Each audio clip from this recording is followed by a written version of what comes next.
Started basically was my passion. शुरू से basically जब अपना मेडिकल भी कर रही थी तो मैं सेकेंड ईयर के अंदर I initially started working with my mentor जो डॉक्टर जाहिद हैं। He is a hair transplant surgeon and aesthetics में वो करते हैं। प्रोफेशनल लर्निंग के जो क्या कहते हैं डिग्रीज़ होती हैं वो मैंने इसके साथ साथ अपग्रेड करती गई इवन बिफोर माय बैचलर। ये सोच बचपन से इनिशिएटिव था दिमाग में कि मैंने ख़ुद कुछ करना है। एस्थेटिक्स का वर्डली मीनिंग है टू ब्यूटिफाई थिंग। खूबसूरती ऑलरेडी मौजूद होती है, हम उसको सिर्फ इन्हांस करते हैं, ब्यूटिफाई करते हैं।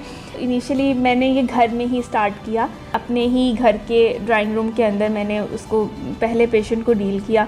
उस एक चेयर से मैंने एक मशीन बाय की, मशीन से मैंने काउचेस बाय किए।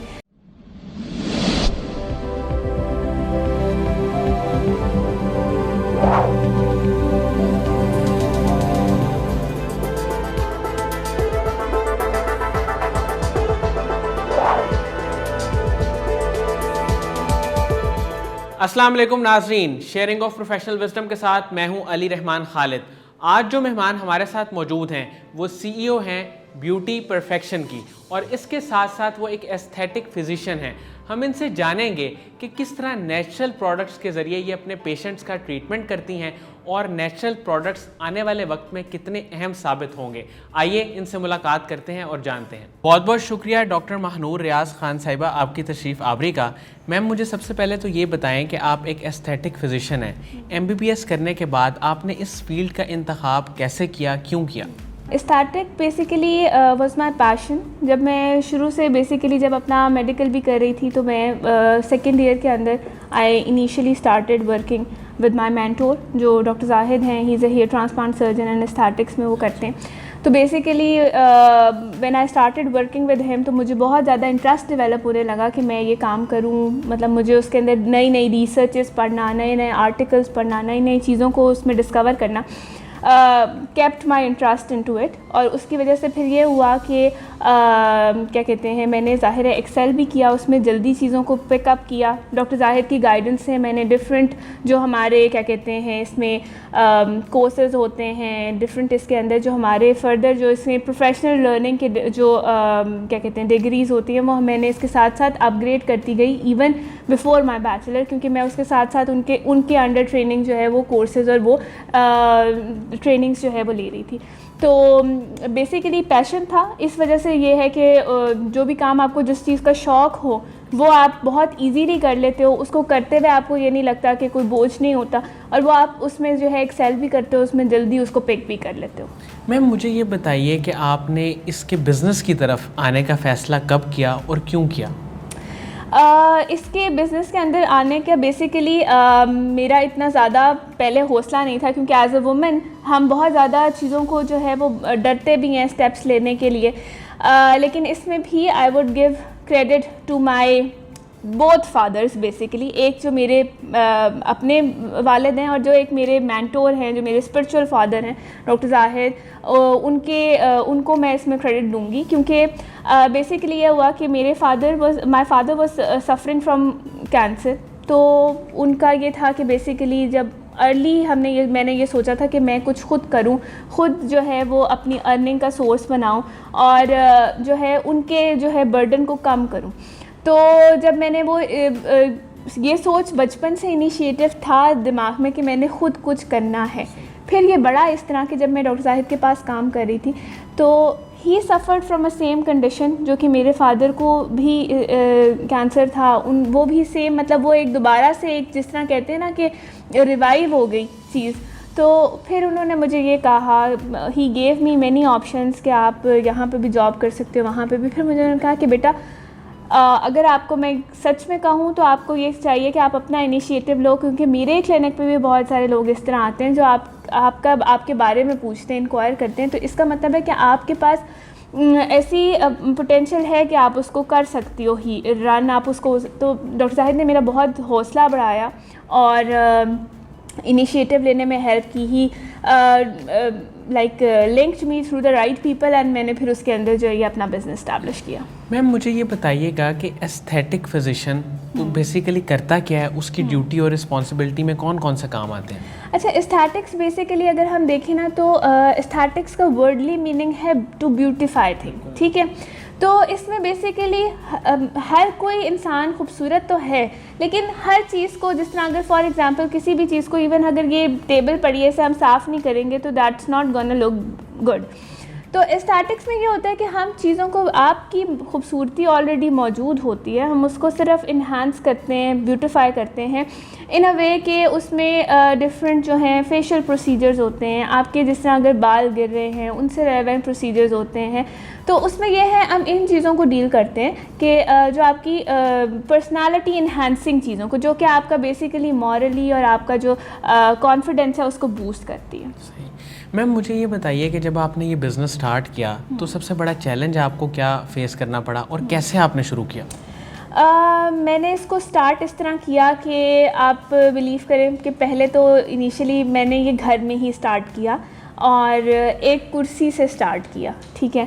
एक चेयर पे मैंने अपना पहला पेशेंट किया था, जो कि मेरे अपने ही घर के ड्राइंग रूम के अंदर मैंने उसको पहले पेशेंट को डील किया। और क्योंकि ये था कि पेशेंट हैंडलिंग और डीलिंग का थोड़ा एक्सपीरियंस था अच्छा, तो उसमें यह था कि वहाँ से स्टार्ट किया। उस एक चेयर से मैंने एक मशीन बाय की, मशीन से मैंने काउचेस बाय किए एंड देन इसी तरह फर्दर अपनी उस चीज़ को। तो इसमें बेसिकली कोई भी चीज़ अगर आप करते हैं ज़िंदगी में, तो उसमें सबसे बड़ी जो की होती है जो आपको सक्सेसफुल बनाती है वो ये कि आपको अपने you should keep hold to your heart. आप उसको जो है कंट्रोल में करें और अपनी जो आप कमा रहे हैं उसको इनिशियली जितना आप इन्वेस्ट करते जाएंगे वो लेटर ऑन आपको उतना प्रोडक्टिव देगी। और उसके अलावा ये कि आप अगर कोई भी काम पैशन से कर रहे हैं डेफिनेटली, तो वो शायद आपको क्या कहते हैं स्पेंड करना भी नहीं लगता, वो आपको लगता है कि जैसे ये आप अपनी ड्रीम्स बाय कर रहे हैं छोटी छोटी ना। तो उसमें यह है कि जो आप छोटा कोई भी काम आप किसी ज़िंदगी में कोई भी काम करते हैं तो जो भी आप उसमें अर्न करते हैं you should keep a portion and उसको इन्वेस्ट करें बाकी। मैम एस्थेटिक्स की अगर हम बात करें, इसकी बहुत सारी ब्रांचेज़ हैं, मैं चाहूँगा आप थोड़ा स्पेसिफिकली बताएं कि आप क्या क्या काम करती हैं? अच्छा, एस्थेटिक्स में बेसिकली मैं जो डील करती हूँ वो फेशियल और हेयर एस्थेटिक्स हैं, और उसमें हमारे जो क्या कहते हैं उसमें भी मोर पर्टिकुलरली मैं I prefer the natural treatments more, ठीक है। उसमें ऐसा नहीं है कि मेरे पास अगर कोई पेशेंट आ रहा है तो मैं उसे कहूँ आप बोटॉक्स लगाएं, फिलर लगाएं, क्योंकि रीज़न ये है कि अब जो हमारी न्यू रिसर्चेस आ रही हैं उसके बेस में जो आर्टिफिशियल मीन्स ऑफ ट्रीटमेंट हैं वो इतने ज़्यादा लॉन्ग लास्टिंग नहीं होते और वो आपकी टिश्यूज़ को भी डैमेज करते हैं। तो उससे क्या होता है कि जाहिर है जब आपका वो एक डिपेंडेंसी हो जाती है आपके टिश्यू की, तो वो उस पर ये इतना अच्छा हील नहीं करता। तो नेचुरल वे को प्रमोट करते हैं, PRP, PRF, in fact I am working on the PRF आजकल, जो ये भी उसमें मैं अपना जो है थीसिस भी कर रही हूँ कि फर्दर ये कि उससे रेलेवेंस हम क्या क्या चीज़ें कर सकते हैं कि वो आपके नेचुरल ग्रोथ फैक्टर्स को, नेचुरल कोलेजन को, नेचुरल जो आपकी क्या कहते हैं हेल्थ है या आपके जो स्किन है या आपके बालों की हेल्थ है उसको किस तरह इम्प्रूव कर सकते हैं। मैम ये जो नेचुरल ट्रीटमेंट और नेचुरल रेमेडीज़ हैं, इसमें क्या क्या चीज़ें इन्वॉल्व होती हैं? अगर इस प्रोसेस को आप थोड़ा सा एक्सप्लेन कर दें। अच्छा, इसमें मैं वही बता रही हूँ कि एक तो इनिशियली जो हमें रिक्वायर्ड होती है, जैसे अगर फॉर एग्जांपल कोई भी चीज़ डिफॉर्म्ड है थोड़ी बहुत, तो उसमें हमें हल्की सी ट्रीटमेंट रिक्वायर्ड होती है। उसमें हम ये है कि उसमें भी नेचुरल मोड ऑफ ट्रीटमेंट अगर हम लेते हैं तो जिस तरह क्या कहते हैं PRP ले लेते हैं, PRF ले लेते हैं, या आपके फ़ैट ग्राफ्टिंग हो जाती है। ये डिफरेंट इस तरह के प्रोसीजर्स हैं जो कि नेचुरली आपकी स्किन को, नेचुरली आपके स्ट्रक्चर को इन्हांस करती हैं और बेहतर करती हैं।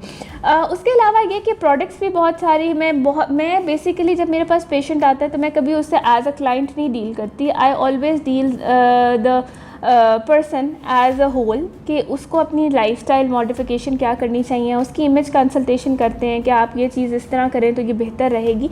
तो ओवरऑल नेचुरली जिस तरह स्किन केयर रेमेडीज़ होती हैं, स्किन केयर रूटीन्स होती हैं, उनको मैं बहुत ज़्यादा इंकरेज भी करती हूँ, अप्रिशिएट भी करती हूँ। The reason for that is कि जो चीज़ सेल्फ हील होती है या जो बेहतर होती है वो लास्ट ज़्यादा करती है rather than artificial mean. Ma'am आपने ऑनलाइन ब्लॉग्स पे लिखे हैं, वो किन टॉपिक्स पे लिखे हैं और उनके पीछे क्या विजन था? अच्छा, मैंने ऑनलाइन ब्लॉग्स भी लिखे हैं और अपार्ट फ्रॉम दैट मैंने जो है वो ऑनलाइन एक मैंने सीरीज़ भी की थी जो कि स्ट्रगल फॉर सक्सेस थी basically. It basically deals into the thing कि आप किस तरह जो है वो अपने आप को इम्प्रूव करें। आप ये ना सोचें कि कोई भी इंसान, कोई भी किसी भी प्रोफेशन में अगर किसी भी एक स्पेसिफिक हाइट के ऊपर है या आपको उसका नाम पता लगता है या नाम प्रोनाउंस्ड है उसका या उस बंदे का आप उसको फॉलो करते हैं कि नहीं यार ये इतना बड़ा आदमी है, तो लेकिन हम ये नहीं देखते कि हम उसको वहाँ पे तो देख लेते हैं लेकिन ये नहीं देखते कि वो किन जो है वो स्टेयर्स को क्लाइंब करके या किन मुश्किलात को गुज़र के आया है। हम भी अगर इस उसमें जाते हैं तो डेफ़िनेटली बहुत सारी छोटी छोटी चीज़ें होती हैं कि फैमिली इश्यूज़, आपके स्टडीज़ के इश्यूज़, आपके वर्क प्लेस इश्यूज़, आपके बहुत सारे इश्यूज़ होते हैं जिनको डेफ़िनेटली हर लड़की फ़ेस करती है, लेकिन जो उनको फ़ेस करके अपने आप को ओवरकम कर लेती हैं वो एक्सेल कर सकती हैं। सिमिलरली एनीवे कि आप कोई भी अगर काम करते हैं तो उसमें यह कि उसका स्टेप्स हैं और ये मेरे ब्लॉग्स और जो वीडियोस भी होती हैं वो ज़्यादातर इसी ही से रेलेवेंट होती हैं कि आपको कोई भी चीज़ शॉर्टकट में नहीं मिल सकती।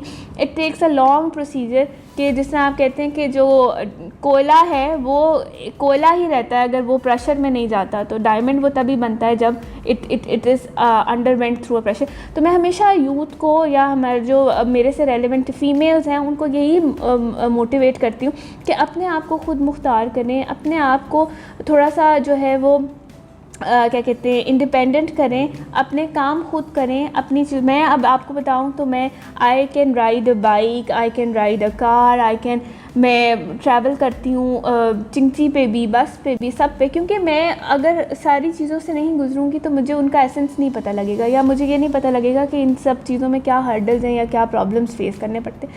तो ये है कि आप सब चीज़ों से जब गुज़रते हैं तो आपको उसमें ये है कि ये बेसिकली मैं प्रमोट करती हूँ अपने ब्लॉग्स में भी कि आपको स्ट्रगल करनी पड़ती है, लेकिन अगर आप अपने पैशन के काम में या जो काम आपको पसंद है उसमें स्ट्रगल करेंगे तो वो स्ट्रगल भी आसान लगती है। मैम कासिम अली शाह साहब की एक फाउंडेशन है, उनके काम से भी आप वाकिफ़ हैं, उनके काम को आप कैसे देखती हैं और उसके बारे में क्या कहेंगी? कासिम अली शाह सर जो है वो बेसिकली ही हैज़ बीन अ मेंटोर, क्या कहते हैं, कह सकते हैं कि गायबाना तौर पे बहुत से लोगों के, जिस तरह हम जब एफएससी कर रहे होते हैं या जब हम मैट्रिक कर रहे होते हैं, बहुत से आजकल भी बच्चों के फेस चल रहा है जब आपके एंट्रेंस टेस्ट के एग्ज़ाम्स हो रहे होते हैं, बहुत ही सख्त आपके डिप्रेसिव किस्म की आपके अंदर जो है वो वाइब्स चल रही होती हैं और आप बहुत ज़्यादा जो है वो डीमोटिवेटेड होते हैं और आपको लगता है कि ये ना हुआ तो मैं मुझे मर जाना चाहिए या ये ना हुआ तो मैं कुछ नहीं हूँ। तो बेसिकली सर की लेक्चर्स से एक लंबे अरसे से ताल्लुक़ रहा है और हमेशा जो है उससे इसी तरह कनेक्टेड रहे कि जैसे वो आपके दिल की बात बोलते हैं। कोई भी इंसान उनकी बात को सुनेगा ऐसा लगता है कि ये तो सारे मेरे हालात और वाक़यात को डिस्क्राइब करें। तो सर का बहुत रोल है यूथ, मेरे पास इवन आपको मैं बताऊं तो मेरे पास जो यंग बच्चियां आती हैं कई अक्सर ये कहती हैं कि वो हमारे सर्वाइवर हैं, उन्होंने हमें होप दी कि हम जो है वो हमें लगा कि हम नाकाम नहीं हैं या हम कुछ कर सकते हैं। तो ये जो एहसास किसी के अंदर जगाना इटसेल्फ के आप जो है वो कुछ कर सकते हो या कुछ बन सकते हो या आप कुछ हो, ये सर ने जो है वो यूथ के अंदर बहुत ज़्यादा प्रमोट भी किया और बहुत ज़्यादा प्रोवोक भी किया, जिसकी वजह से ये कि मेरा ख़्याल है कि हर जो यंगस्टर है वो सर को किसी ना किसी अंदाज़ में अपना रूहानी बाप कंसिडर करता है। Thank you so much doctor Mahnoor Riaz Sahiba. नाज़रीन, मुझे उम्मीद है कि जो लोग इनके काम के बारे में जानना चाहते हैं उनके लिए इंटरव्यू इंतहाई मुफीद साबित होगा। बहुत शुक्रिया। अल्लाह हाफ़िज़।